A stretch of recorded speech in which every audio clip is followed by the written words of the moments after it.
What's up, guys? NBA Talk. This is a review, a recap of last night's Boston Celtics Cavaliers game, Game 5 of the Eastern Conference Finals.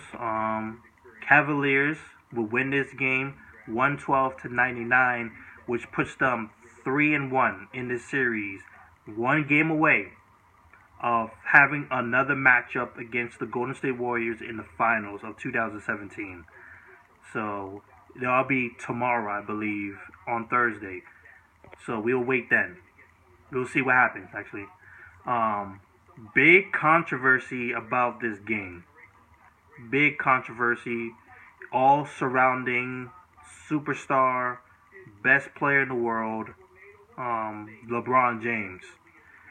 LeBron James in the first half, specifically, where he was brick city. He was brick city all night. He was turning the ball over. He was getting offensive fouls.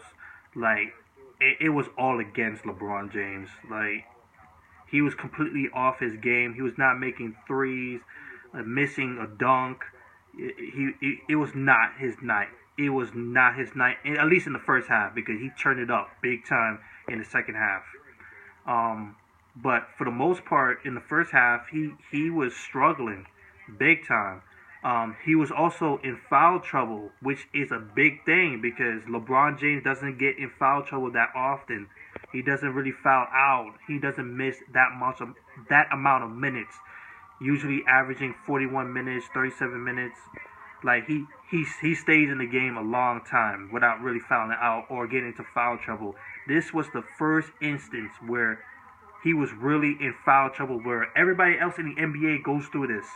He does not go through this. And this is the first time I've actually seen him go through this. He had 4 fouls in the first half, which was big time.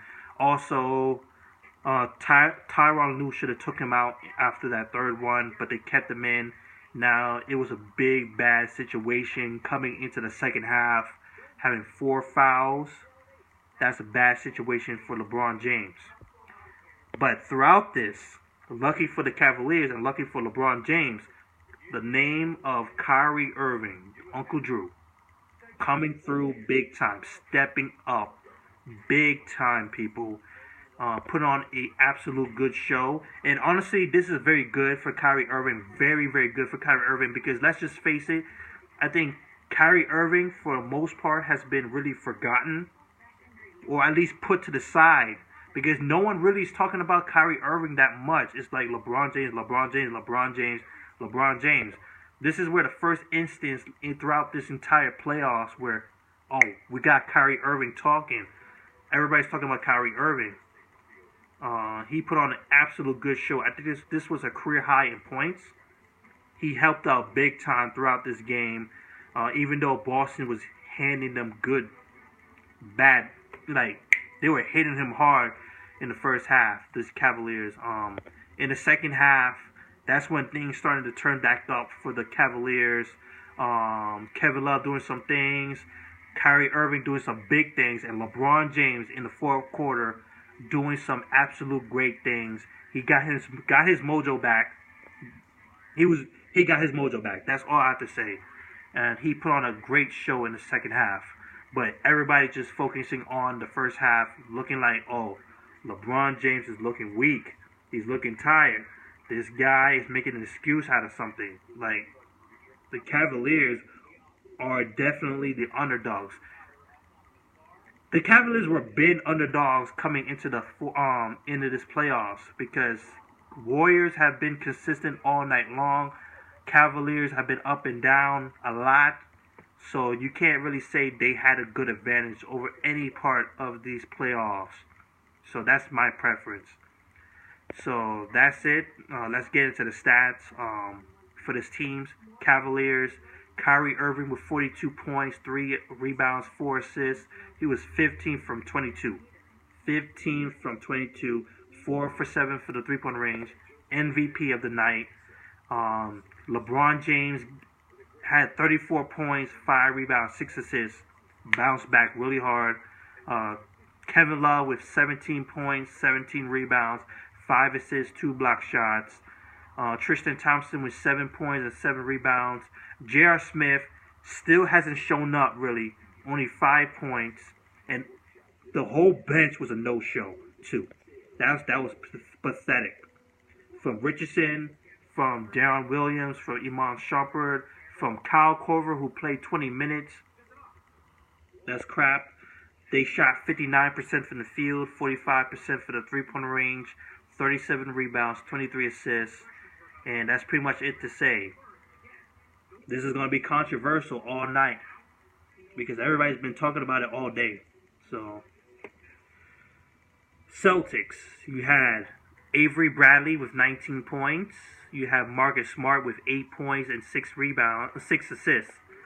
Kelly Olynyk inserted into the starting lineup with 15 points and 5 rebounds. Al Horford moved to the power forward spot where he should have been. 16 points, 7 assists, 3 rebounds. Pretty good tonight. Crowder with 18 points, 8 rebounds, 4 assists. Very productive starting lineup, which we don't normally see. The bench, they did some good things. Jerebinko with 9 points, 5 rebounds. He was playing tough guy to LeBron James. Jaylen Brown, he did a very good show. 9 points, even though in the end, in the second half, he was starting to get schooled by LeBron James. Even though there was one instance where LeBron James really carried the ball. I will admit that.